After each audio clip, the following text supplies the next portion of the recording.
আসসালামু আলাইকুম everyone, welcome to ছন্দাস cuisine. চুলায় কিভাবে সহজেই বিস্কিট বানানো যায় আজকে এই রেসিপিটা আমি শেয়ার করছি আপনাদের সাথে। প্রথমেই আমি নিয়ে নিচ্ছি 1 কাপ পরিমাণ ময়দা। আপনারা ইচ্ছে করলে এখানে আটাও ব্যবহার করতে পারেন। দিচ্ছি 1/3 কাপ গুঁড়ো দুধ, তারপর দিচ্ছি 1/3 কাপের মতো পাউডারড সুগার, এটা আমি ব্লেন্ডারে গুঁড়ো করে নিয়েছি। দিচ্ছি 1/2 চা চামচের মতো বেকিং পাউডার। আপনারা যদি বেকিং সোডা ব্যবহার করতে চান তাহলে 1/4 চা চামচের মতো দিবেন। এখন দিচ্ছি 1 চিমটি পরিমাণ লবণ। শুকনো উপকরণগুলো এখন আমি চেলে নিচ্ছি। শুকনো উপকরণগুলো চালা হয়ে গেলে মেজারমেন্ট কাপের 1/2 কাপে আমি তেল ও বাটার নিয়েছি। বাটার আমি একটু ওভেনে গলিয়ে নিয়েছি। এখন আমি শুকনো মিশ্রণটাতে ধীরে ধীরে বাটার দিব এবং হাতের সাহায্যে মেখে একটা সফট ডো তৈরি করে নিব। ডো তৈরি হয়ে গেলে আমি এটা কিছুক্ষণ রেস্টে রেখে দিব।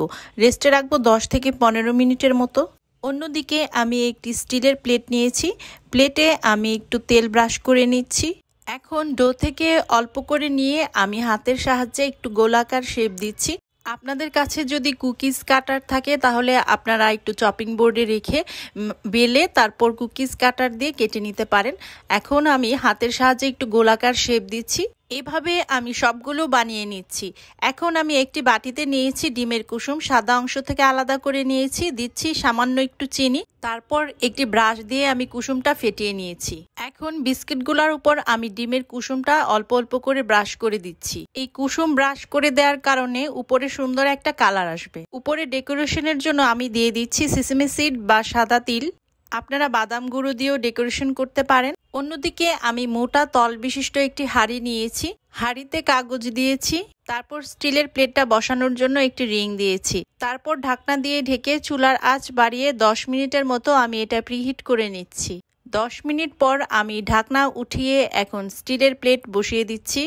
তারপর ঢাকনা দিয়ে ঢেকে আমি চুলার আঁচ লোতে রেখে এটা 20 মিনিটের মতো বেক করে নিব। প্রায় 20 মিনিট পর ঢাকনা খুললে দেখা যাবে বিস্কিটটা হয়ে গিয়েছে। বিস্কিটটা গরম অবস্থায় কিন্তু আপনারা তুলতে যাবেন না, তাহলে এটা ভেঙে যেতে পারে।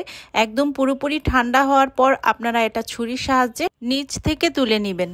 বিস্কিটগুলো একটা একটা করে আমি তুলে দেখাচ্ছি কেমন হয়েছে। বিস্কিটগুলো যখন আমি তুলেছি, যে প্লেটে আমি বিস্কিট দিয়েছিলাম সেটা পুরোপুরি ঠান্ডা হয়ে গিয়েছিল।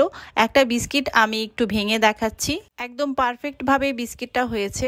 তো রেসিপিটা ভালো লাগলে কিন্তু চ্যানেলটি সাবস্ক্রাইব করতে ভুলবেন না। চ্যানেলটি সাবস্ক্রাইব করে পাশে থাকার অনুরোধ রইল।